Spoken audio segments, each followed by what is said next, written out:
Hello everyone, welcome back to the Investing Iguana channel, where I share with you tips and tricks on how to grow your wealth and achieve financial freedom.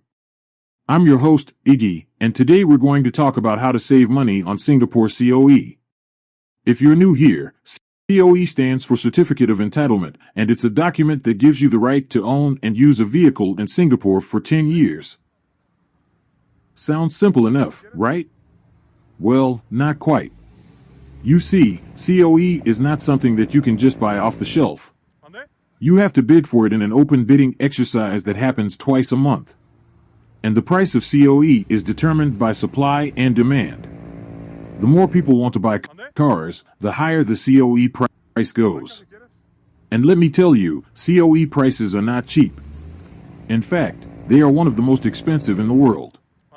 As of May 2023, the latest COE prices for cars are as follows. Category A, cars up to 1,600 cubic centimeters and 130 brake horsepower, $101,001. Category B, cars above 1,600 cubic centimeters or 130 brake horsepower, $119,399. Category E, open category, $124,002.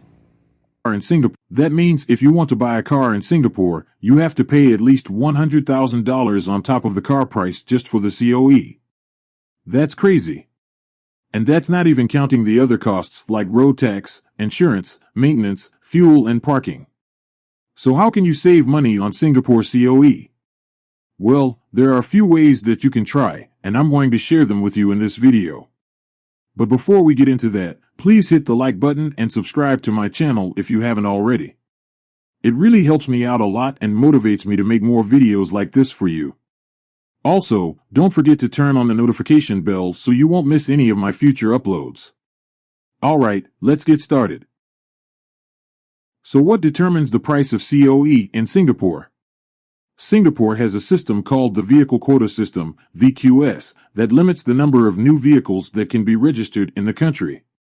There are 5 different categories of vehicles under the VQS: A, B, C, D, and E. If you want to register a vehicle, you need to bid for a certificate called a COE that matches your vehicle category. There are 2 bidding exercises every month where you can bid for a COE. The price of the COE is called the Quota Premium, QP, and it depends on how many COEs are available and how many people want them for each category. The number of COEs available is based on how many vehicles were taken off the road in the previous 3 months, and also on some changes made by the government agency in charge of transport. The number of people who want COEs is affected by things like what kind of vehicles they like, how the economy is doing, how much the vehicles cost, and how easy they are to get. The QP is set by a tender system where people submit their bids during the bidding period. The highest bid that uses up all the COEs for each category becomes the QP for that category. If you bid lower than the QP, you don't get a COE and you have to wait for the next bidding exercise. If you bid higher than or equal to the QP, you get a COE and you have to pay the QP to register your vehicle. Let's now run through 5 money-saving tips when getting a COE in Singapore. Tip number 1, buy a smaller or less powerful car. One of the easiest ways to save money on Singapore COE is to buy a smaller or less powerful car that falls under Category A. As you can see from the COE prices above, Category A cars are cheaper than Category B or E cars by about $18,000 to $23,000. That's a significant amount of money that you can save or invest elsewhere. Of course, buying a smaller or less powerful car means that you have to compromise on some aspects like performance, comfort, or space. But if you're not too fussy about these things and just need a car for basic transportation purposes, then this might be a good option for you. Tip number 2, buy a used car. Another way to save money on Singapore COE is to buy a used car instead of a new one. When you buy a used car, you don't have to pay for the full COE price because it has already been paid by the previous owner. You only have to pay for the remaining COE value based on the age of the car and the prevailing Quota Premium, PQP, which is the moving average of COE prices in the last 3 months. For example, if you buy a 5-year-old Category A car with 5 years of COE left and the PQP is $92,381 as of May 2023, then you only have to pay $46,190 for the COE instead of $101,001.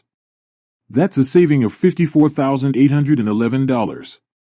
Of course, buying a used car also means that you have to deal with potential issues like wear and tear, maintenance costs, or hidden defects. So make sure you do your due diligence and check the condition of the car before buying it. Tip number 3, buy an electric or hybrid car.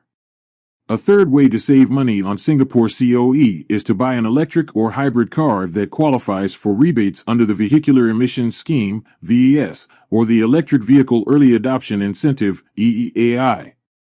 The VES is a scheme that rewards or penalizes car buyers based on their vehicle's emissions levels. The EEAI is a scheme that offers rebates of up to 45% off the additional registration fee, ARF, for electric cars registered from January 2021 to December 2023. These rebates can help to offset the cost of COE and make electric or hybrid cars more affordable. For example, if you buy a Category A electric car with a COE price of $101,001 and an ARF of $20,000, you can get a rebate of $9,000 from the VES and $9,000 from the EEAI. That means you only have to pay $83,001 for the COE and ARF combined. That's a saving of $18,000. Of course, buying an electric or hybrid car also means that you have to consider other factors like battery life, charging options, or environmental impact. But if you're looking for a greener and more sustainable way to own a car in Singapore, then this might be a good option for you. Tip number 4, buy a car with an expiring COE. A fourth way to save money on Singapore COE is to buy a car with an expiring COE and renew it by paying the PQP. This is similar to buying a used car, but with a shorter COE lifespan. When you buy a car with an expiring COE, you can get it at a lower price because the seller is looking to dispose of it before the COE expires. You can then renew the COE by paying the PQP for your vehicle category and extend the lifespan of the car for another 5 or 10 years. For example, if you buy a 9-year-old Category A car with 1 year of COE left and the PQP is $92,381 as of May 2023, then you only have to pay $18,476 for the COE instead of $101,001. That's a saving of $82,525. Of course, buying a car with an expiring COE also means that you have to accept the risk of higher depreciation, maintenance costs, or breakdowns. So make sure you weigh the pros and cons carefully before making this decision.